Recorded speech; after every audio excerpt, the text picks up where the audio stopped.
को आश्वस्त करना चाहता हूं और उन बच्चों को आश्वस्त करना चाहता हूं कि इस बार जब हम लोगों ने प्रिंटिंग कराई, प्रत्येक प्रश्न पत्र की डिजिटल कोडिंग की गई है। ये पहली बार आयोग में हुआ है। 1,39,900 वैध कैंडिडेट थे, तो प्रश्न पत्र जो छपे हैं उसकी संख्या का आप अनुमान लगा सकते हैं, गुना 3, क्योंकि 3 पालियों में प्रश्न पत्र दिए गए थे। 23 जो हमारे परीक्षा केंद्र थे, सभी के कंट्रोल रूम में लाइव सीसीटीवी लगाई गई थी, जिसकी निगरानी यहां से कंट्रोल रूम से हो रही थी और जिला के कंट्रोल रूम से भी हो रही थी। इसलिए पर इन दोनों का मिलान होने का कोई ऐसी आवश्यकता नहीं, उससे उनके इवैल्यूएशन पे कोई फर्क नहीं पड़ता। ये हमारी जानकारी के लिए, हमारे इंटेलिजेंस के लिए कि कल को कोई कदाचार होगा तो हम अपने लॉग ट्रेल से मिला लेंगे कि इसमें कोई गड़बड़ी हुई है। उसका आपस में मिलना कोई आवश्यक नहीं है, उसके लिए उनको कोई डरने और संदेह की बात नहीं है। OMR में जो एक सीरियल नंबर प्रिंट होता है और क्वेश्चन बुकलेट में एक सीरियल नंबर प्रिंट होता है, वो मैच नहीं कर रहा है, इसलिए उन्हें शंका था कि कुछ गड़बड़ी है, वो एग्जाम नहीं देना चाहेंगे। इस परीक्षा में कुल 6,39,900 वैध आवेदन प्राप्त हुए थे। दिनांक 21 और 22 को 3-3 पालियों में परीक्षा का आयोजन किया गया, जिसमें कुल उपस्थिति 3,04,769 रही। झारखंड के सभी 24 जिलों में कुल 823 परीक्षा केंद्रों पर ये परीक्षा आयोजित की गई। इन 823 परीक्षा केंद्रों में कुल 10,917 परीक्षा कक्ष थे, जहां पे परीक्षार्थी बैठे और एग्जाम दिए। उन परीक्षा कक्षों के लिए कुल 26,671 वीक्षक नियुक्त किए गए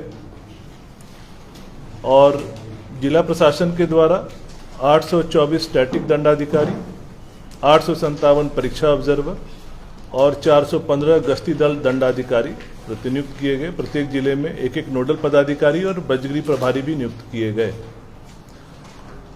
पुरानी परीक्षाओं में जो समस्याएं आई थी उस सबको ध्यान में रखते हुए आयोग ने काफ़ी इस पर विचार किया, मंथन किया और एक SOP तैयार किया। ये एग्ज़ाम को कंडक्ट कराया गया। आप सभी को बता दें कि जो प्रश्न पत्र प्राप्त हुए थे, प्रश्न पत्र कई चरणों में सील किए गए थे। सबसे पहले प्रश्न पत्र जहां वो प्रिंट हुए वहीं पर उस पर एक पेपर सील लगा, जिससे कि प्रश्न पत्र को खोलने के पहले उस सील को तोड़ना है। फिर 12-12 प्रश्न पत्रों का गुच्छा बना करके, ग्रुप बना करके उसको एक टैंपर एविडेंट एनवेलप में सील किया गया। इसके पश्चात केंद्रवार, पालीवार उन सभी एनवेलप्स को एक मेटल ट्रंक में रख करके डबल लॉक में सील किया गया। उन दोनों लॉक को फिर पुनः सील किया गया। उसके पश्चात उसके ऊपर एक टेप से पुनः सीलिंग की गई और सभी ट्रंक की जो चाबियां हैं वो एक अलग अलग एनवेलप में सील करके एक अलग की ट्रंक में रखी गई, जिसकी नंबर लॉक बेस्ड की थी। ये सभी ट्रंक जो ये प्रश्न पत्र थे, ये सभी सील्ड कंटेनर्स में प्रत्येक जिला के स्ट्रांग रूम में मंगवाए गए थे और उन सभी के ऊपर GPS लॉक लगा हुआ था कि अगर वो कंटेनर कहीं भी खुलेगा तो कहाँ खुला, कब खुला, उसकी पूरी जानकारी एजेंसी को मिल जाएगी और बाद में जब भी आयोग चाहे वो उसे प्राप्त कर सकता है।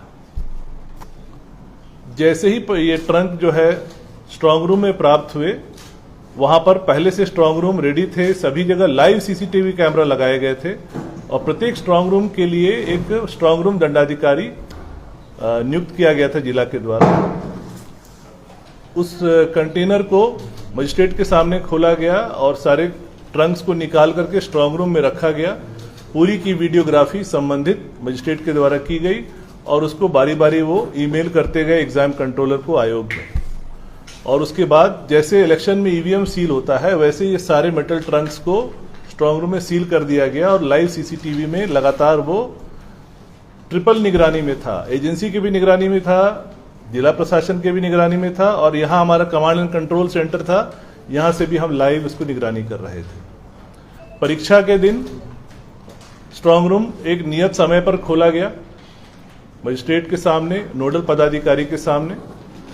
सारे पेट्रोलिंग मजिस्ट्रेट वहां आए इसके पश्चात सुबह में ही जो हमारा बॉक्स था जिसमें चाबियां रखी हुई थी, जिस पर नंबर लॉक लगा हुआ था, उसका कोड सुबह में 6 बजे एग्जाम कंट्रोलर के द्वारा सभी नोडल पदाधिकारी को दिया गया। तब सुबह 6 बजे वो सारे की बॉक्स खुले और वो चाबियां निकाल करके ट्रंक के साथ पेट्रोलिंग मजिस्ट्रेट को दिया गया सेंटर पे पहुंचाने के लिए। ट्रंक यहां नहीं खोलना था, ये स्पष्ट उनको निर्देश दिया गया था, और चाबियां भी सील्ड अवस्था में थी। इसके पश्चात पेट्रोलिंग मजिस्ट्रेट उस ट्रंक को सेंटर सुपरिटेंडेंट के यहां जाकर के उनको सुपुर्द किए चाबियों के सील्ड एनवेलप के साथ। वहां पर भी स्ट्रिक्ट इंस्ट्रक्शन था कि ये मेटल ट्रंक कब और कैसे खुलेंगे। ये सारे मेटल ट्रंक परीक्षा के मात्र आधा घंटा पहले खुल सकते थे और सिर्फ कंट्रोल रूम में खुल सकते थे, और सारे 823 जो हमारे परीक्षा केंद्र थे सभी के कंट्रोल रूम में लाइव सीसीटीवी लगाई गई थी, जिसकी निगरानी यहां से कंट्रोल रूम से हो रही थी और जिला के कंट्रोल रूम से भी हो रही थी। कंट्रोल रूम में केंद्राधीक्षक, स्टैटिक मजिस्ट्रेट, ऑब्जर्वर और सभी वीक्षक की उपस्थिति में उस ट्रंक को खोलना है। उसके बाद उसके अंदर से सील्ड लिफाफे निकलेंगे। सील्ड लिफाफे सभी वीक्षकों को उनके क्लासरूम वाइज कक्षवार उनको दिया जाएगा और वो स्वयं उसको लेकर जाएंगे। किसी भी प्यून को अलाउड नहीं किया गया। और परीक्षा केंद्र में सेंट्रल सुपरिटेंडेंट, ऑब्जर्वर और स्टैटिक मजिस्ट्रेट के अलावा किसी को भी मोबाइल ले जाने की अनुमति नहीं थी। परीक्षा केंद्र के प्रत्येक कमरे में, कॉरिडोर में और मेन गेट पे सीसीटीवी लगाए गए थे और जैमर्स लगाए गए थे। कुल सीसीटीवी की संख्या 15,236 सीसीटीवी कैमरे लगाए गए थे और 9,217 जैमर लगाए गए थे। इसके पश्चात वीक्षक जब वो sealed envelope, tamper evident sealed envelope अपने कक्ष में ले जाते हैं, वहां पर 5 उम्मीदवारों की उपस्थिति में उनसे साइन करा के उनके सामने वो इन्वेलप खोला जाएगा और उसके बाद वो प्रश्न पत्र, वहां पर एक सीरीज है, क्रम है, उसके अनुसार उसको बांटा जाएगा। ये उनको निर्देश था, उसके अनुसार ये कार्य किए। इसके पश्चात परीक्षा समाप्त होने के बाद उसको निर्देश दिया गया था कि वापस वो कंट्रोल रूम में लाएंगे। कंट्रोल रूम में पुनः वो इन्वेलप में सील होगा और वो पुनः फिर एक ट्रंक में वापस सील हो जाएगा और वो सील्ड ट्रंक की अवस्था में वो आयोग में कल और परसों प्राप्त कर लिया गया है। और वो सारे सील्ड ट्रंक जिसमें कि कैंडिडेट्स के अटेंडेंस शीट और ओएमआर जिसमें उन्होंने अपने उत्तर को भरा है, वो अब हमारे पास प्राप्त हो चुका है। कल से उसको स्कैनर लगा करके हम लोग सीसीटीवी की निगरानी में और मजिस्ट्रेट की निगरानी में उसका इवैल्यूएशन की कार्रवाई शुरू करेंगे। ये थी परीक्षा के बारे में एक ब्रीफ। इसके अतिरिक्त बता दें कि परीक्षा का जो चैलेंज आप समझ सकते हैं कि 6,39,900 वैध कैंडिडेट थे, तो प्रश्न पत्र जो छपे हैं उसकी संख्या का आप अनुमान लगा सकते हैं, गुना 3, क्योंकि 3 पालियों में प्रश्न पत्र दिए गए थे। कुल 20 लाख प्रश्न पत्र छपे थे और प्रत्येक प्रश्न पत्र में 10 पन्ने थे। कुल 2 करोड़ पन्नों की छपाई हुई थी और ये पूरा सिक्योरिटी प्रेस में एक सीमित अवधि में किया गया है। और कहाँ हुआ, किसने किया, ये पूरा सीक्रेट है। इसके अतिरिक्त कुछ भ्रांतियां हैं जो बच्चों के द्वारा आयोग के समक्ष लाई गई। जैसे एक शिकायत आई, कुछ बच्चों ने कहा कि जो ओएमआर में जो एक सीरियल नंबर प्रिंट होता है और क्वेश्चन बुकलेट में एक सीरियल नंबर प्रिंट होता है, वो मैच नहीं कर रहा है, इसलिए उन्हें शंका था कि कुछ गड़बड़ी है, वो एग्जाम नहीं देना चाहते हैं। उन सबको स्पष्ट किया गया कि ओएमआर पे जो सीरियल नंबर होता है और बुकलेट पे जो सीरियल नंबर होता है, वो सीरियल नंबर हम लोग इसलिए प्रिंट करते हैं ताकि हमें पूरे प्रिंटेड मटेरियल का लॉग ट्रेल हमारे पास हो, एक ऑडिट पर्पस के लिए, कि किस सीरियल नंबर से किस सीरियल नंबर ओएमआर किस जिले के किस सेंटर के किस कक्षा में गया है, या किस सीरियल नंबर का बुकलेट किस जिले के किस सेंटर के किस कक्षा में गया। ये हमारे ऑडिट ट्रेल के लिए है। पर इन दोनों का मिलान होने का कोई ऐसी आवश्यकता नहीं, उससे उनके इवैल्यूएशन पे कोई फर्क नहीं पड़ता। ये हमारी जानकारी के लिए, हमारे इंटेलिजेंस के लिए कि कल को कोई कदाचार होगा तो हम अपने लॉग ट्रेल से मिला लेंगे कि इसमें कोई गड़बड़ी हुई है। उसका आपस में मिलना कोई आवश्यक नहीं है। उसके लिए उनको कोई डरने और संदेह की बात नहीं है। उन्होंने अपने OMR में जो रोल नंबर, जो बुकलेट संख्या, जो सीरीज डाली है, जो सब्जेक्ट कोड डाला है, उसी के अनुसार इवैल्यूएशन होगा। इसके पश्चात हमारे पास ये भी व्यवस्था है, अभी कुछ बच्चों के हमारे पास आवेदन आ रहे हैं कि हमने सीरियल नंबर जो है B की जगह C भर दिया गलती से, या हमने रोल नंबर भरने में एक बबल हमारा छूट गया, या सब्जेक्ट कोड हमने 01 की जगह 03 भर दिया, तो कृपया इसका ध्यान रखें। तो ये मैं आप सबको आश्वस्त करना चाहता हूं और उन बच्चों को आश्वस्त करना चाहता हूं कि इस बार जब हम लोगों ने प्रिंटिंग कराई, प्रत्येक प्रश्न पत्र की डिजिटल कोडिंग की गई है। ये पहली बार आयोग में हुआ है। हर प्रश्न पत्र पर एक QR कोड है। उस प्रश्न पत्र को हम ट्रेल कर सकते हैं कि ये किस सेंटर पे गया था और किस बच्चे ने लिखा है, और ये सारा डेटा हमारे पास है। तो निश्चिंत रहें, अगर उन्होंने गलती की भी है तो हमारे पास वो सॉफ्टवेयर है कि हम उसको सुधार सकते हैं कि वो सही रोल नंबर हो, सही सब्जेक्ट कोड हो या सही सीरियल नंबर हो। उनको कोई घबराने की जरूरत नहीं। आवेदन हमारे पास आ भी रहे हैं, वो आवेदन नहीं भी देंगे तब भी हमको उसको शुद्ध करने की हमारे पास पूरी सॉफ्टवेयर व्यवस्था है। हर प्रश्न पत्र की एक डिजिटल कोडिंग की गई, आपको हम लोग सैंपल भी दिखाएंगे। और हम लोगों ने प्रिंटिंग के समय भी चीजें लीक ना हो, इसके लिए हम लोगों ने विशेष ध्यान ये रखा कि यहां पे जो प्रश्न पत्र की जो तैयारी होती है उसमें एजेंसी को ये काम दिया जाता है। एजेंसी भी, अगर हमें जैसे 2 शिफ्ट में एग्जाम लेना था जीके का, तो हमें 2 प्रश्न पत्र तैयार करने थे, तो एजेंसी ने 6 प्रश्न पत्र तैयार किए, 3 गुना, और उसको सील पैकेट में लाया गया आयोग में। आयोग की उपस्थिति में अध्यक्ष के द्वारा रैंडम 2 प्रश्न पत्र चुने गए जो सील्ड अवस्था में थे, और उनको दे दिया गया प्रिंट करने के लिए। बाकी 4 आयोग में सील्ड अवस्था में रखे हुए। वो 2 प्रश्न पत्र तैयार होने के लिए भी वो मल्टीपल एक्सपर्ट से क्वेश्चन लेते हैं, फिर वो कंप्यूटर में रैंडमली मैच होता है। वो किसी को नहीं पता चलता है कि फाइनल प्रश्न पत्र क्या बन रहा है, और वो भी 6 पार्ट में बनता है, और उसमें से रैंडमली 2 सेलेक्ट होता है। प्लस इस बार हम लोगों ने एक और ध्यान रखा कि प्रश्न पत्र आपको हम दिखाएंगे, प्रश्न पत्र पे कहीं नहीं लिखा हुआ है कि ये एग्जाम किस पर्पस के लिए हो रहा है। झारखंड कर्मचारी चयन आयोग करा रहा है CGL के लिए एग्जाम, ऐसा कहीं नहीं लिखा है। प्रश्न पत्र एकदम न्यूट्रल है, कोई देख के ये बता नहीं सकता है, प्रिंट करने वाला भी उसको पता ही नहीं है कि ये प्रश्न पत्र किस एग्जाम के लिए, किस आयोग के लिए छप रहा है। वो भी आपको दिखाएंगे। इसके अतिरिक्त एक भ्रांति और आई है, कुछ बच्चों ने कहा कि उनका जो पेपर सील है वो टूट गया था या खुला हुआ था।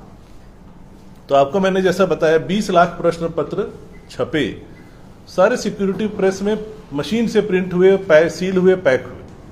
उसमें 1-2% संभावना है कि एडेसिव छूट गया होगा, सील नहीं हुआ होगा, पर उससे प्रश्न पत्र लीक होने का कोई खतरा इसलिए नहीं है क्योंकि वो पुनः एक टेम्पर एविडेंट एनवेलप में सील होता है, फिर वो मेटल ट्रंक में सील होता है, फिर वो सील्ड कंटेनर में ट्रांसपोर्ट होके आता है।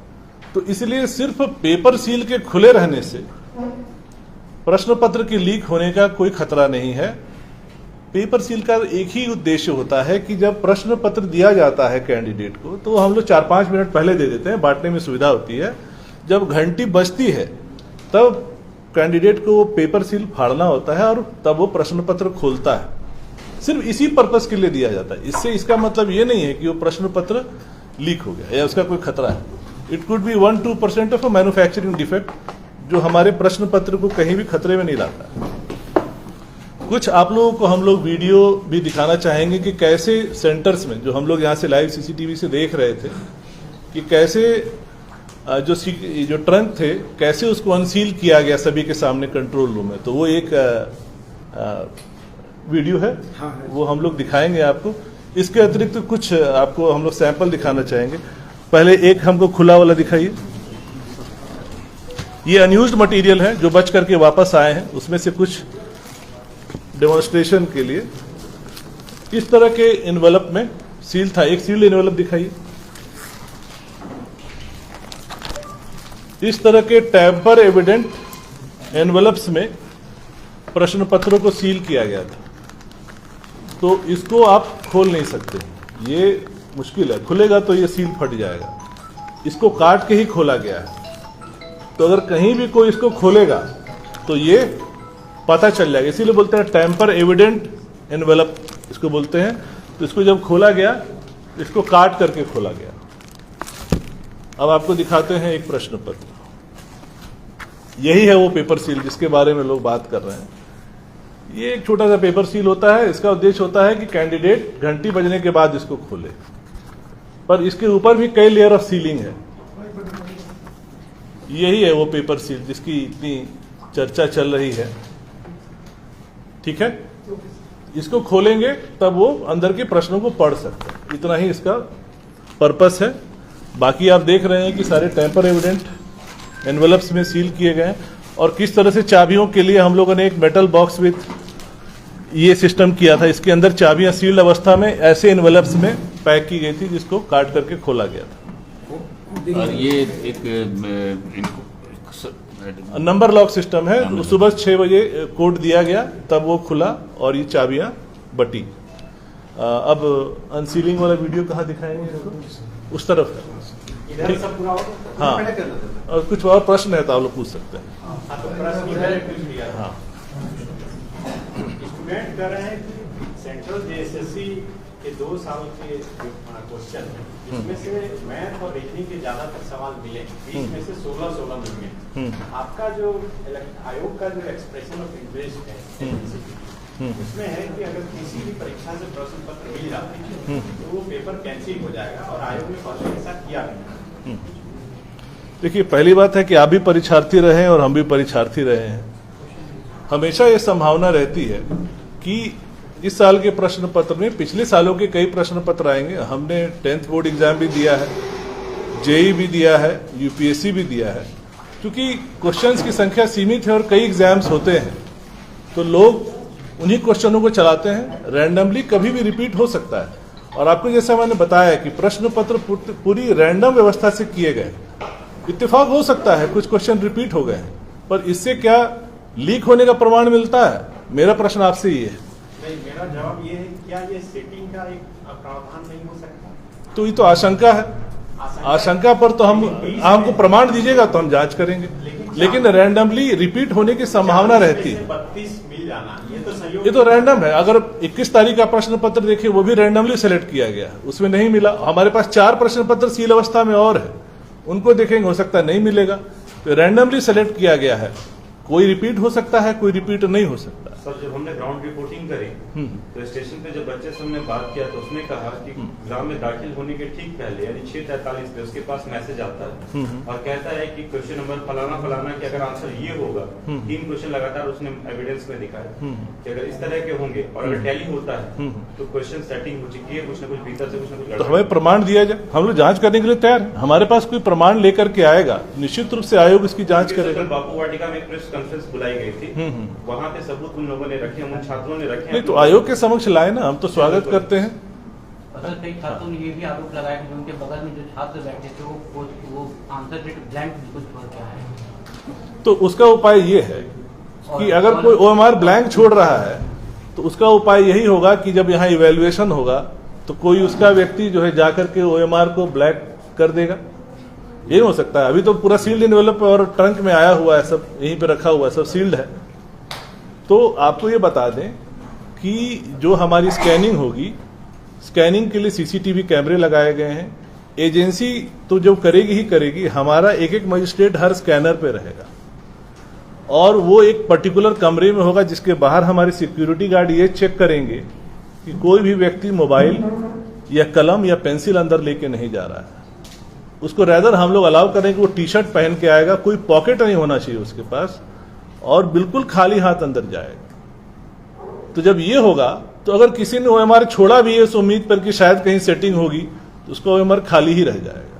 क्वेश्चन पेपर अगर सील्ड नहीं रहता है तो अभ्यर्थी जो आरोप लगा रहे हैं उनका क्वेश्चन पेपर सील्ड नहीं था, तो ये भी तो एक खतरा है पेपर लीक अगर हो। वही तो मैं आपको समझा रहे थे कि वो उसका सील होने का खतरा नहीं है, वो एक मैन्युफैक्चरिंग डिफेक्ट है। जब आप 20 लाख प्रश्न पत्र छाप रहे हैं तो 1-2% में हो सकता है कि एडेसिव ठीक से नहीं लगा हो, खुला रह गया हो, लेकिन उससे लीक होने का खतरा कैसे? वो तो हमारे सील्ड एनवेलप में है, सील्ड ट्रंक में है। अच्छा सर, ये बात है इतनी सिक्योरिटी आप बता रहे हैं, उसके बाद भी इस तरह के आरोप आना, क्या सीजीएल के जो एग्जाम हुआ है उसके व्यवस्था पर भी सवाल खड़ा नहीं करता है सर? देखिए, आरोप लगाने वाले अगर कोई प्रमाण देंगे तो हम आरोप को गंभीरता से लेंगे, अगर प्रमाण नहीं देंगे तो हम समझेंगे कि षड्यंत्र है। सर वो अगर तो प्रमाण इशू ये है कि क्लैरिटी हमको प्रमाण के साथ आइए, बिल्कुल हम लोग जांच के लिए तैयार। अगर होगा गलत तो आयोग ही सबसे पहले उसको रद्द करेगा, पहले भी आयोग नहीं रद्द किया है। यही तो सवाल जो बच्चे उठा रहे हैं कि OMR सीट खाली रह गया, सील टूटा हुआ मिला। OMR सीट खाली रह गया, उसका जवाब हमने आपको दे दिया। सील टूटा हुआ उसका भी आपको हमने जवाब दे दिया। आप संतुष्ट हुए जवाब से? प्रशांत जी, 28 जनवरी को ये परीक्षा हुई थी, 28 जनवरी को उसी तरह उस दिन भी इसी तरह के एलिगेशन लगे, आयोग ने तुरंत संज्ञान लिया, तुरंत आप लोगों ने डिसीजन लिया, तुरंत FIR हुआ, फिर आप लोगों ने पूरे एग्जामिनेशन को रद्द करने की दिशा में बिल्कुल उसमें प्रमाण मिले हैं। उसी डायरेक्शन में बढ़ने के फिर कुछ गुंजाइश बनती हुई नजर अभी तक तो हमारे पास ऐसे कोई पुख्ता प्रमाण नहीं मिले हैं, कोई सामने नहीं आया है जिसके आधार पर हम ये निर्णय ले सकते। सर भविष्य में जैसे छात्र लेकर के आते हैं प्रमाण, क्योंकि जिस तरह से कल उन्होंने सबूत प्रस्तुत किए थे, दिखा रहे थे वो मीडिया को प्रेस कॉन्फ्रेंस में अपने, अगर वो आते हैं तो उसका स्वागत, उनका स्वागत बिल्कुल उनका स्वागत है और हम लोग एकदम जांच करेंगे। हम लोग देखिए, आयोग का ध्येय क्या है कि जो बच्चा मेरिटोरियस है, जो मेहनत किया है, उसको उसका फल मिलना चाहिए। और इसीलिए हम लोगों ने पूरी कोशिश की है, इतना मेहनत किया, कम से कम समय में एग्जाम एजेंसी को प्रश्न पत्र देने और एग्जाम कंडक्ट कराने में भी हम लोगों ने कम से कम अवधि रखी, ताकि संभावनाओं को भी कितना हद तक हम कम कर सके। हर तरफ से हम लोगों ने कोशिश किया कि कहीं लीक ना हो, लेकिन इसके बावजूद भी अगर कोई लीक का प्रमाण लेके आता है और जांच में वो सही पाया जाता है तो निश्चित रूप से हम लोग अग्रतर कार्रवाई करेंगे उस पर। अच्छा, परीक्षा के दौरान इंटरनेट सेवा बाधित रही, आसानी हुआ परीक्षा लेने में, आप लोगों को कुछ फायदा आप लोगों को नजर आया? देखिए, इंटरनेट के विषय जो है अभी चूंकि हाईकोर्ट में सब जुडिस है, तो इस पर मेरा कोई भी कमेंट करना अभी उचित नहीं होगा। लेकिन आपको ये जरूर बता दें कि हाल ही में 15 सितंबर को आसाम में भी तृतीय वर्ग की परीक्षा हुई थी और वहां आसाम गवर्नमेंट ने भी मोबाइल इंटरनेट बंद किया और उनको इसका फायदा मिला। इसीलिए हम लोगों ने ये प्रयास किया। इसके आगे हम कुछ नहीं बोलेंगे क्योंकि मामला सब जुडिस है। कथित तौर पर पेपर लीक की बात थी, तब तक क्या इवैल्यूएशन को होल्ड में रखेंगे या आपका प्रोसेस कंटिन्यू चलेगा? देखिए, कथित तौर पे नहीं, अगर हमारे पास कोई पुख्ता सबूत लेके आएगा और जांच में हमें लगेगा कि प्राइमा फेसी कोई इशू है, तब निश्चित रूप से हम होल्ड पे रखेंगे। लेकिन आशंकाओं, अनुमान के आधार पर कोई निर्णय नहीं हो सकता है। स्टूडेंट्स और किस एजेंसी के द्वारा एग्जाम जो करवाए जा रहे हैं, किस एजेंसी के द्वारा करवाए? ये गोपनीय है, इसको नहीं बताया। उसी एजेंसी से हो रहा है? हैं? एग्जाम उसी एजेंसी के द्वारा पहले भी दिए? नहीं, ये भी हम आपको नहीं बताएंगे, हम कुछ नहीं बता सकते, ये पूरी गोपनीय विषय है। सर एक सवाल है कि 3 लाख से ज्यादा बच्चे पार्टिसिपेट किए, आपने सर कहा कि षड्यंत्र भी हो सकता है, क्योंकि 3-3.5 लाख बच्चों में मोटा मोटी बहुत कम लोग इसमें आवाज उठा रहे। अगर गड़बड़ी होता तो 3.5 लाख भी बच्चे आवाज उठा सकते थे। तो क्या आपको ये लगता है सर कि ये कुछ पॉलिटिकली भी हो सकता है? देखिए, मेरा इस पर कुछ कमेंट करना उचित नहीं रहेगा, बाकी आप समझदार हैं जी। मेरा हम आयोग का ही पक्ष है। 2016 के बाद सर ये परीक्षा 8 वर्षों से प्रयास हो रहा था और हम लोगों ने इस बार पूरा प्रयास किया कि इस बार हम लोग सफल हो जाए और अभी तक तो उम्मीद है कि हम लोग सफलता की ओर बढ़ रहे हैं। एक और प्रश्न है सर, ये सवाल पेपर लीक से हटकर ये सवाल है। हाँ। जो पेपर 3 है जीएस का पेपर, उसमें ऐसा स्टूडेंटों का आरोप है जिन्होंने परीक्षा लिखा, वे कह रहे हैं कि जो सेंट्रल सीजीएल का जो मैथमेटिक्स का पूरा पोर्शन है वो सेंट्रल सीजीएल का पूरा पूछा गया। नहीं, हमने जवाब दे दिया। देखिए, आप भी परीक्षार्थी रहे, हम भी परीक्षार्थी रहे। जब हम आईटी की तैयारी करते थे, हम आईटी क्लियर भी किया, टफनेस पे सवाल था। तो हम 10 साल के पिछले क्वेश्चन पेपर्स को क्यों बनाते थे? ताकि कुछ उसमें से लड़ेगा। ये तो होता ही है, सवाल तो एक सीमा है ना, इन्फिनिट नहीं है, डेफिनेट नंबर ऑफ क्वेश्चंस हैं और इतने एग्जाम्स हो रहे हैं। वो तो जेएसएससी सीजीएल के सिलेबस और जो पुराने सवाल है उसके आधार पर तैयारी कर रहे हैं। हाँ। स्टूडेंटों का ये कहना है कि सेंट्रल सीजीएल के दो क्वेश्चन कर दिया गया, इसका मतलब ये टफनेस। तृतीय वर्ग के जो परीक्षाएं होती हैं सभी राज्यों में होती हैं और सेंट्रल गवर्नमेंट की भी होती हैं। प्रत्येक वर्ष ऐसी करीब 30-35 परीक्षाएं होती हैं। तो आप समझ सकते हैं कि इस देश में कितनी परीक्षाएं हो रही हैं। तो कहीं भी रिपीट होने की संभावना हमेशा रहती है। इत्तेफाक है, हम मान रहे हैं। लेकिन सीरियल बाय सीरियल भी हुआ है। वो तो रैंडम कंप्यूटर सेलेक्ट करता है, कुछ कॉमन भी हो सकता है। 21 तारीख को तो नहीं हुआ, 22 तारीख को हुआ और भी हमारे पास 4 सील्ड है, अगर जरूरत पड़ेगा तो हम इसको खोल के चेक कर लेंगे कि उसमें भी रिपीट है कि परीक्षा नहीं। हुई थी सीजीएल वाला, उसमें हाँ। क्या आयोग के किसी कर्मचारी पर भी कोई डाउट है आपको कि उस रैकेट में हो सकता है शामिल रहा हो? देखिए, उस पर तो एफआईआर दर्ज है, एसआईटी गठित है, एसआईटी जांच कर रही है, उस पर मेरा कुछ भी अभी बोलना उचित नहीं रहेगा। एसआईटी के अभी अनुसंधान के अंतर्गत है। एसआईटी जब न्यायालय में जाएगी, चार्जशीट दाखिल करेगी, आप सभी के सामने होगा। लेकिन सर झारखंड में ऐसा क्यों होता है कि कोई भी एग्जाम हो फेयर नहीं दिखता है, सवाल उठ ही जाता है? यही तो, इसीलिए तो हम लोगों ने इतनी मेहनत की ताकि इस परसेप्शन को बदल सकें। बाकी एग्जाम लीक तो नीट का भी हुआ, यूपी में 2 पुलिस सर्विस के एग्जाम हाल ही में दोनों में लीक हुआ। इतनी बड़ी चैलेंज हो गया, इतना बड़ा समस्या है कि आसाम गवर्नमेंट ने हाल ही में 15 सितंबर को जो एग्जाम लिया उसमें उन्होंने मोबाइल इंटरनेट तक बंद किया, उसी से हम लोग को भी प्रेरणा मिली। आंसर की कब जारी करेंगे? आंसर की हमको लगता है जल्द ही जारी हो जाएगा। हमको लगता है 1 से 2 दिन, कितना टाइम लगेगा एग्जाम कंट्रोलर बताएंगे। कल तक आपको आंसर की जारी हो जाएगा। सर, आपकी निष्ठा पर कोई सवाल नहीं, लेकिन एक मीडिया से इतनी दूरी आयोग की क्यों रखी है? हम लोग तरस जाते हैं आपसे इतिहास में पहली बार उसके मेंबर से मिलने के लिए। क्या आप पर पूरा विश्वास है? क्या ये दूरी खत्म करेंगे? बिल्कुल दूरी खत्म हो रही है। आज तो हम लोग बैठे हैं सामने। काफी समय के बाद ही दूरी खत्म हुई है। हमारे पास सवाल ये रहता है। सीजीएल लेवल का एग्जाम भी तो इतने समय बाद हुआ है, 8 साल बाद। नहीं मतलब एक अटेम्प्ट हम लोग ले चुके, उस समय सफल नहीं हो पाए। अब इस समय हम लोग कोशिश कर रहे हैं। जारी हो जाएगा क्या? देखिए, इस पर हम कैसे कर सकते, चुनाव कब होगा ये मुझे नहीं पता। हम अपना प्रयास कर रहे हैं, लेकिन आपको ये बता दें कि मेरी सारी तैयारी हो चुकी है स्कैनिंग करने के लिए। पहले ये जो सीक्रेट मटेरियल होता था कैसे आता था आपको बता दें। पहले वो डिस्ट्रिक्ट स्ट्रांग रूम में जाता था, फिर वो रांची के स्ट्रांग रूम में जाता था, वहाँ पड़ा रहता था, फिर वो एजेंसी ले जाती थी, फिर स्कैन करती थी। हम लोग हर कदम पे एसओपी में ध्यान रखे हैं कि कहीं से भी कोई गुंजाइश नहीं छोड़े, क्योंकि हमारा जो वीकेस्ट लिंक होगा वो जो माफिया है वहीं अटैक करेगा। इसलिए कहीं कोई वीक लिंक हम लोग नहीं छोड़ रहे हैं। सारे प्रश्न जो ओएमआर शीट है वो सारे सील्ड अवस्था में लाए गए हैं ट्रंक में, और ये ऊपर अभी हमारे इसी कार्यालय के ऊपर 3रे तल पे रखे हुए हैं।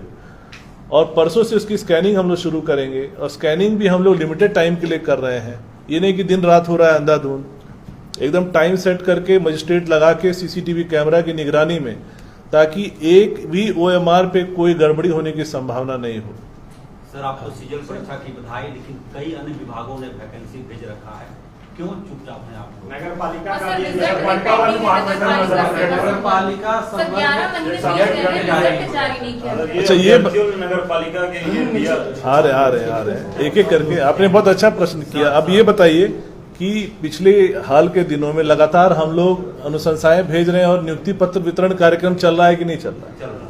इतनी गति से पहले चला है? आप ही बताइए, आप लोग ज्यादा बेहतर जानते हैं, हम तो नए हैं, आप लोग तो यहाँ पुराने हैं। गति तो सर इतनी स्पीड थी।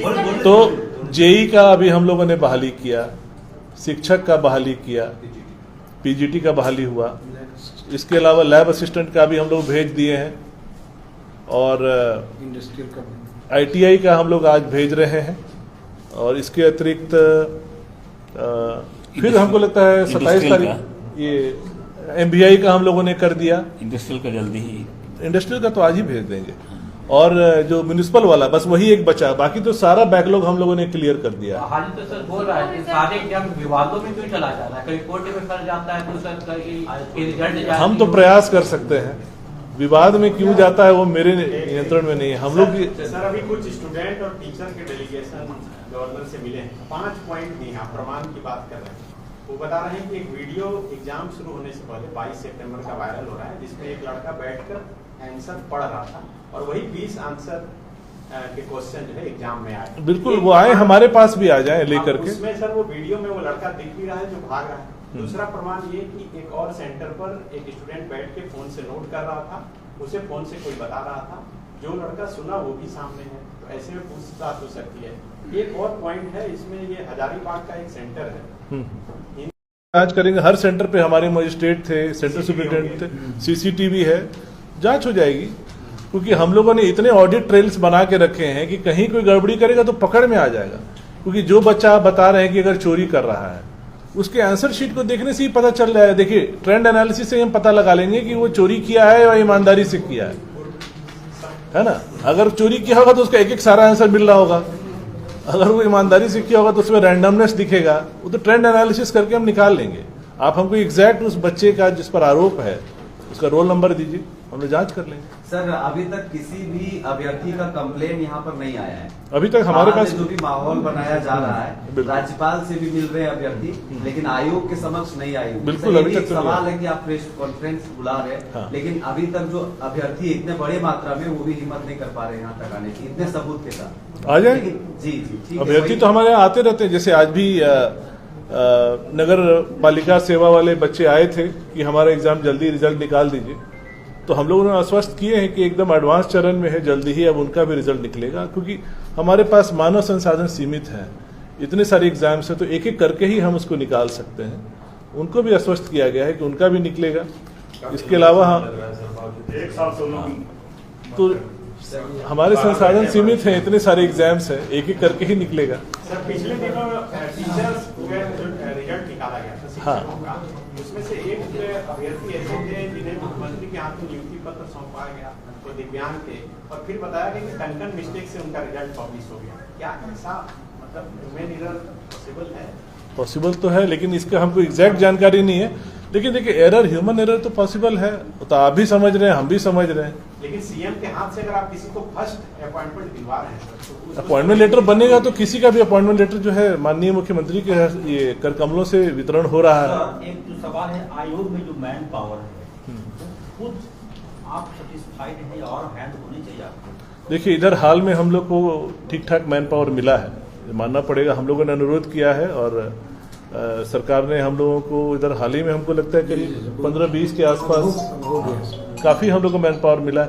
लेकिन देखिए, नया मैन पावर को सीखने में टाइम लगता है। आप समझ सकते हैं, ये बहुत टेक्निकल वर्क है।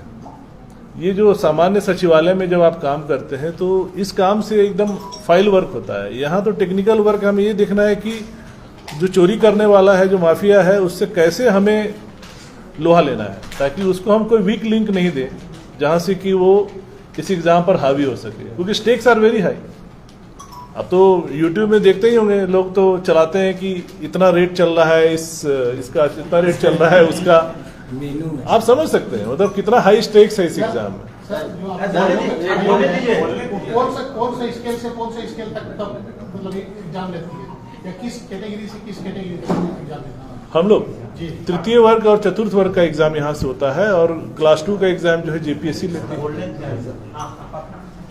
सर, 2016 का जो मेरिट लिस्ट आप लोगों ने निकाला है, इसमें दिया हुआ है डायरेक्ट रिक्रूटमेंट, तो वो लोग का रिक्रूटमेंट किया जाएगा? ये तो स्पेसिफिक है, आपको अलग से सेक्रेटरी साहब पूरा डिटेल दे देंगे।